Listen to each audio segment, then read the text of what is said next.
I ask for the truth on behalf of Lucine Vertanes concerning relationship issues. Well, as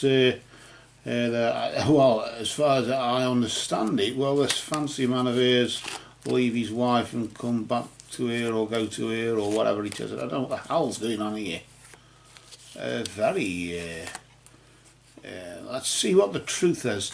And we ask for the truth, we ask for insight and guidance in the name of truth, right conduct, peace, love and non-violence. Blessed be to the truth always. Let us examine these cards and seek that truth. Lucine, as we just deal out 3 cards for the past, the present and the future. The first card is the recent past. This is a period of time between now and this time last month. I suppose you could safely say between now and the last full moon. As we are on a full moon now, aren't we? So it's easy to sort of measure it by, isn't it? The next card is the present, which is the full moon now. 3 or 4 days behind and in front, or around about nowish. If there's such a word as nowish, I don't know.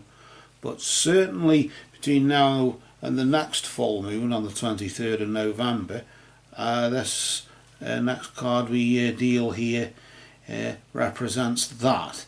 It represents you in this situation with this gentleman. It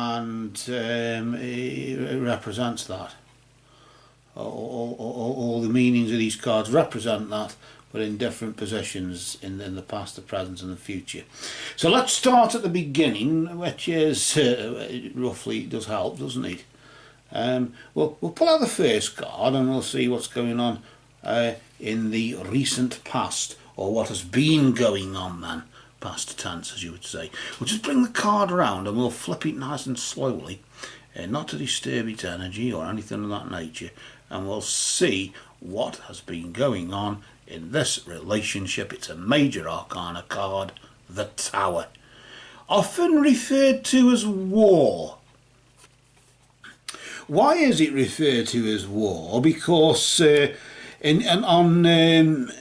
this particular the Crowley deck here, we've got a serpent here on the right, and we've got a dove on the left there, as if you're being given a choice of war or peace. You're given a choice, literally, and you were given a choice of conflict or making peace. Why I'm locking onto that. Notice there when the eye of Horus strikes the tower, the garrison fall.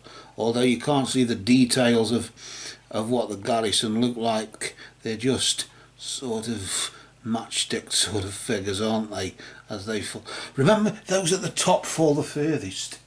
Those are the most to lose will lose the most and fall the furthest. And this is what's happened, isn't it? Downfall, the dragon's breath consumes in the fire there, and of course this doorway here, is this an entrance into hell or an exit from hell? What is it? It just depends upon what you want to, what you've been using it for, and I got a sense as though maybe you've been using it as an entrance in a tower that's already been struck and is falling, and you've tried to enter in, only to know that the whole thing, disruption and collapse has just taken place all around you, and this is of course the essence of it, of what's been going on in this situation of yours. Will he leave his other half and come to you, and all this? Is this the true love story, or is it just a total, utter disaster? It looks a total disaster, doesn't it? A total mess, really. Notice there the orange of the sacral chakra, but the yellow of the gut chakra as well, the feelings in there, and the fire, the spiritual essence, burning things away, burning the soul away even to some degree. But the tower is falling. But of course, to some degree there may be an opportunity if there's a little shrub somewhere, maybe, that can start growth and start afresh. When it becomes barren land, and we can start afresh when we're all grown up and we all realise what actually happened, we can then move on and build from that. But what do we build from? I don't know. What's happening now? Where has this led? This has been a total and utter disaster area. I want to just move on now to the next card, which is the present influence, the energy that's vibrating and is vibrating right now. It's present tense, isn't it? And we have here the energy. It's an airy energy. The swords, the six of that's six of swords there, isn't it? The Lord of Futility.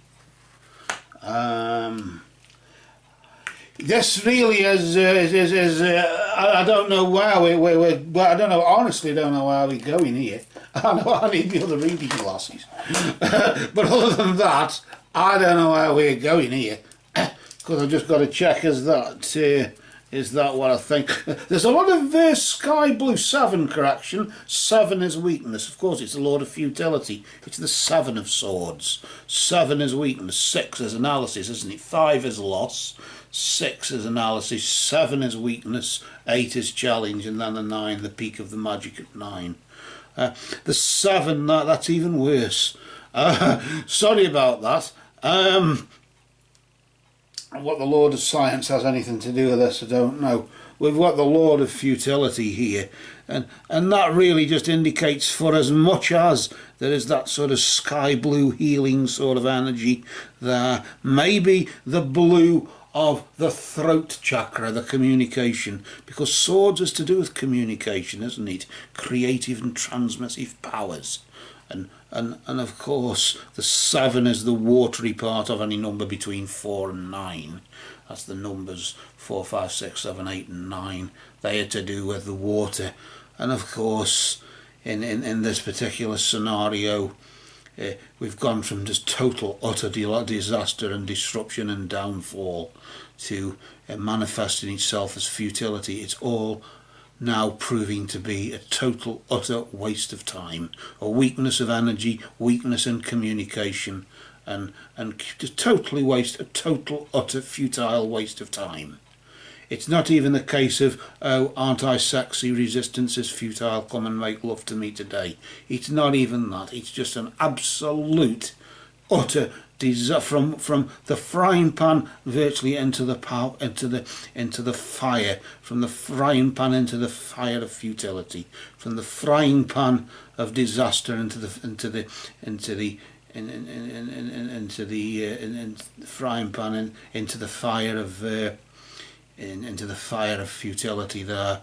But there is communication of some sort, but those communications are weak. As you've said, they are weak.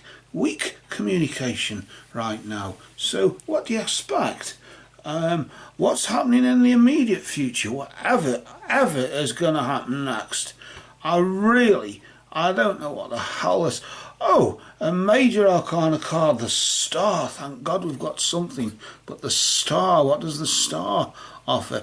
The Star offers a celestial energy, maybe an opportunity for healing. I suppose optimism at the best. Sometimes it's seen as an angel pouring water over a stone, as if to try and bring life to where there is none. Optimism. Yes. Well, the only way is up, really, from now, isn't it? So I suppose as night follows day, up is the only way you can go from all the down, really. from super down to down now and to up is the only way you can go. But given the fact that your actions have been futile, or whatever's happening now is futile, it's all been a total waste of time right now. But it will be, because things have collapsed completely. Then of course there is hope. Yes, there is opportunity for healing, I suppose, to some degree, but just more from a celestial sort of point of view. Maybe a chance to communicate with the more spiritual side than the physical lustful side that just leads to complete and utter disaster, as it has done. But for now, let us hope that between now and the next full moon, let's just hope there's a bit more optimism for you in whichever route or path you choose to follow next, with whomever you wish to walk with next. But certainly it's not going to be the one you're hoping for now and the one that you had before. And I sort of sense that he's not going to leave anybody for that. There's too much at stake. And your hope is in the immediate future, away from the whole thing, just making a clean break from this. I want to pull out some runes here. I really want to just see what the runic energies are, because this is just a complete and utter mess. Well, strength, strangely enough, the Uzis are strength, but strong energy. That's not necessarily positive, but maybe you gained your strength from the disaster that took place, from the disruption. Maybe the disruption between him and his wife, or you took advantage of it, I don't know, but certainly it gave you strength. The futility right now, you're reaping a harvest, a good harvest right now from the futility and from the complete and utter waste of time that things appear. You're reaping a good harvest from that, as if to say, look, she's a waste of time, come to me instead. Is that what it is? I don't know what this is, but the hope for the immediate future is in the hands of the gods of the unknowable. Completely don't know. But I'd really I'd be watching. And you go to bed, I'd certainly, if I was going to bed tonight, I'd sleep with one eye open. I really would. But for now, just for now, we proclaim blessed be to Odin and all the Norse gods. And for now, just for now, these cards have spoken.